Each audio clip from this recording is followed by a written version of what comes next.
ముఖ్యంగా నిరుద్యోగులకు చెప్తున్నాను ఈ రోజున మెగా డిఎస్సి నిరుద్యోగులకి నేను మీ పక్షాన నిలబడతాను. మేము రేపొద్దున 2024లో వచ్చేది సంకీర్ణ ప్రభుత్వమే. జనసేన తెలుగుదేశం సంకీర్ణ ప్రభుత్వమే. ఎందుకంటే నేను నా నేల కోసం, మన నేల కోసం నేను ఎన్ని పోరాటాలకైనా ఎన్ని త్యాగాలకైనా సిద్ధం. జగన్ లాగా డబ్బు పేరుకుపోయి అధికార మదంతో వైసీపీ నాయకులు ఉన్నారు. వాళ్ళని ఎలా ఎదుర్కోవాలో కూడా నాకు బాగా తెలుసు. నేను ఎంత ఆశయాలతో ఉంటానో ఆ ఆశయాల్ని ముందుకు తీసుకెళ్ళడానికి చాలా ప్రాక్టికల్ రాజకీయం చేయగలను నేను. కాకపోతే నా దగ్గర డబ్బులు లేవు. నా దగ్గర ఓట్లు కొనడానికి డబ్బులు లేవు నా దగ్గర. ఈసారి మీ భవిష్యత్తు కోసం ఒకసారి ఆలోచించండి.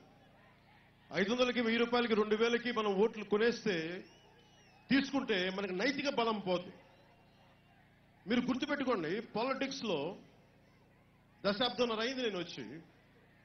నాలాంటి వాడు ఒక 151 మంది సభ్యులు ఉన్న 1,00,000 కోట్ల పైచిలుకు ఉన్న ఒక వ్యక్తితోటి, 3 తరాలుగా రాజకీయం చేస్తున్న ఒక కుటుంబంతో, వేలాది మంది ప్రైవేట్ సైన్యం ఉన్న ఒక వ్యక్తితోటి, అనుభవజ్ఞులు కూడా కటకటాల్లో పెట్టగలిగే అంత బలం ఉన్నవాడితోటి పవన్ కళ్యాణ్ ఒక్కడు పెట్టుకోగలుగుతున్నాడంటే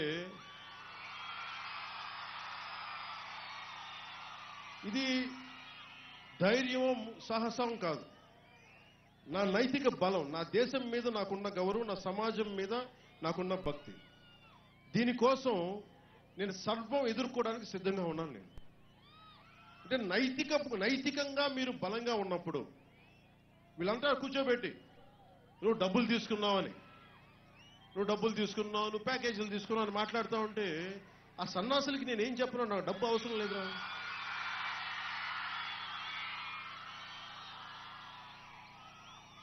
అలా డబ్బుంటే, అంత డబ్బు మీదే వ్యామోహం ఉండుంటే,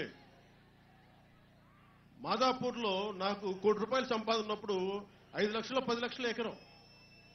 అలాంటి నేను 10 ఎకరాలు కన్నా కొనిపెట్టుకుని ఉంటే, కోట్లలో నాకు రెమ్యునరేషన్ ఉన్నప్పుడు 5 లక్షల 10 ఎకరాలు పెట్టుకుంటే ఈ రోజున అదే ఒక 1000 కోట్లు 2000 కోట్లు ఆస్తి ఉండేది. నాకు నేల మీద, డబ్బు మీద మమకారం లేదు. నాకు మీరు బాగుండాలని చెప్పి ఆపేక్ష ఉంది, మీరు బాగుండాలని చెప్పి నాకు ఆశయం ఉంది. కానీ నాకు నిజంగా నేల సమగ్రత పోకూడదు. నేను వీటి మీద దృష్టి పెట్టాను తప్ప డబ్బు మీద దృష్టి పెట్టలేదు. నేను సన్నాసులందరూ, పాపం వైసీపీ సన్నాసులందరూ మాట్లాడుతూ నేను డబ్బు తీసుకున్నానని చెప్పి, పచ్చ కామెర్లోడికి లోకమంతా పచ్చగా కనిపిస్తుంది. ప్రతిదానికి ఇక్కడ చిన్నపాటి కాంట్రాక్టులకు కూడా, రోడ్డు కాంట్రాక్టులకు కూడా, మీరు బ్రిడ్జి కాంట్రాక్టులకి మీరు 40% షేర్లు అడుగుతూ ఉంటే మీకు అవసరమేమో డబ్బులు, నాకు అవసరం లేదు.